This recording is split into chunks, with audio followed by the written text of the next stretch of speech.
What makes a game fun? When I first started out making games, I thought it was just the amount of action that you could cram into a game. But if you look at all these games that don't have anything remotely to do with action, there's a lot more behind designing a great game. I'm going to try to distill this into 3 key pillars of a great game, and then apply this to my own game, which I'm currently working on, called Paint Warfare, which, if I'm being honest, hasn't been doing too well recently. Now, the gameplay takes a pretty steep turn away from the current state of the FPS genre. So here's a smoke for window, and this is how it looks with me manually doing it with no jump throw bind. So this is the line right here. When was the last time we saw grenade jumping in an FPS? Let alone speed ramps, dashes, and wall climbing. I've been working on this game for about 2 years at this point, so let's look at the 3 new changes that I made to my game that helped us grow our player base by around 50,000 players in the span of 4 months. Number 1. Consequences. By consequences, I mean outcomes influenced by your actions. I can fly recklessly, but then this Boeing 747, along with all its passengers, will end up in the ocean, and then most importantly, I'd fail my objective. Without trigger discipline, I can absolutely smoke this guy right now, but then his other teammates would just gun me down. Or I could go ahead and take this guy's pawn right here, which was actually a brilliant idea, which makes all these games fun. In Paint Warfare, the main consequence is death, but right now the only reason you're ever eliminated by someone is if your opponent purely has better aim. Now, my goal is to add some more strategy beyond just aim. If we look closely at the gameplay loop right now, it's mostly just running up to people, shooting, respawning, unlocking new weapons, running up to people, respawning. A lot of you guys enjoy this a lot anyways, but let's make some improvements.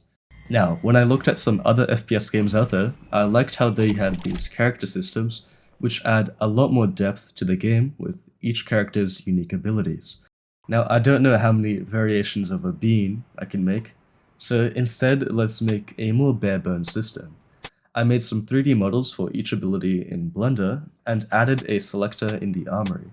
My goal for this is that there should be some kind of advantage and trade-off with each ability. Kinda think like rock, paper, scissors.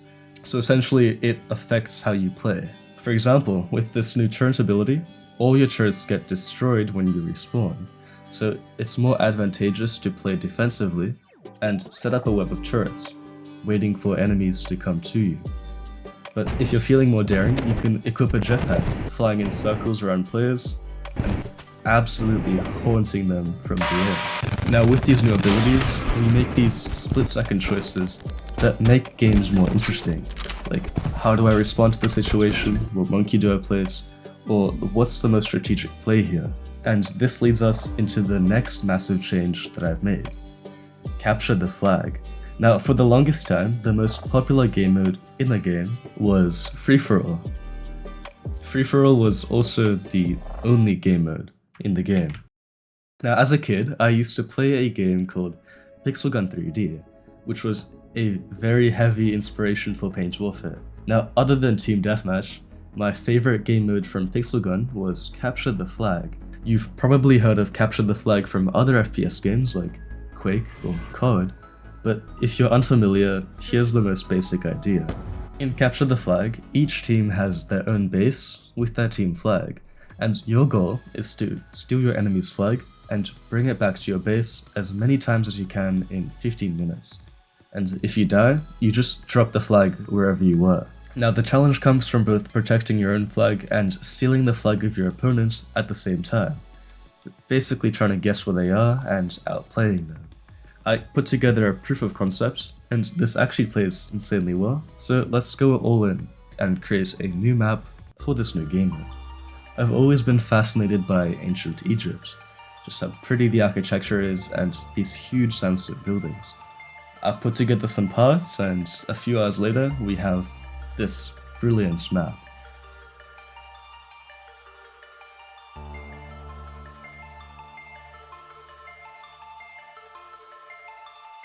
Now, to really sell the fact that this is Egypt, I made these pyramids, which are actually just fairly simple triangles in the background.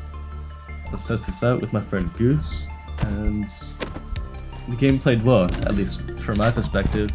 We encountered some notable issues, like bringing the flag back to the enemy base wasn't actually giving any points, but there was nothing that was too hard to patch up, and with just these 2 changes, our daily player counts almost doubled.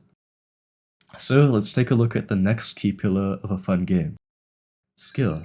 Now, surprisingly, some games actually try to balance out skill, and they're still fun.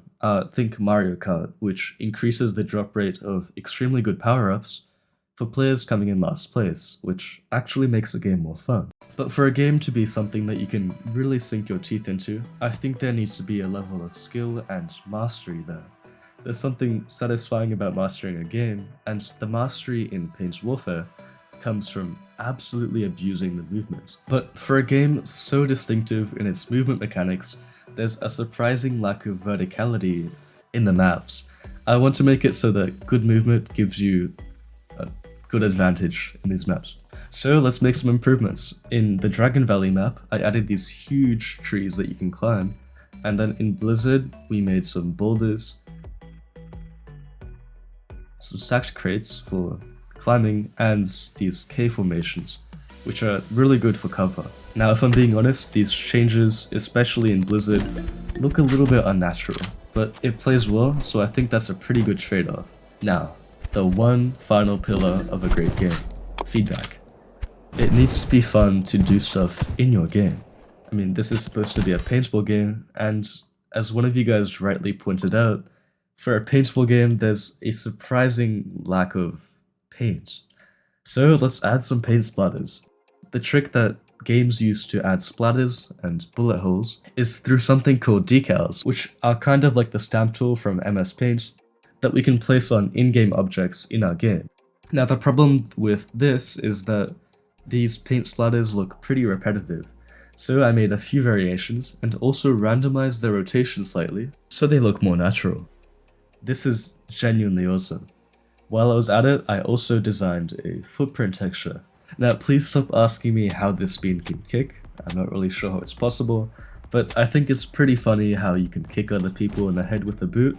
So let's add some more visual feedback for it. I used a fairly handy keyboard shortcut to copy the code from the paint splatter, added some screen shake, and honestly, this is pretty awesome. And there you have it. These are the 3 game design choices that I took to save my game. Here's a quick summary. If you'd like to see some more like this, hit the red button below this video. That's all. Bye.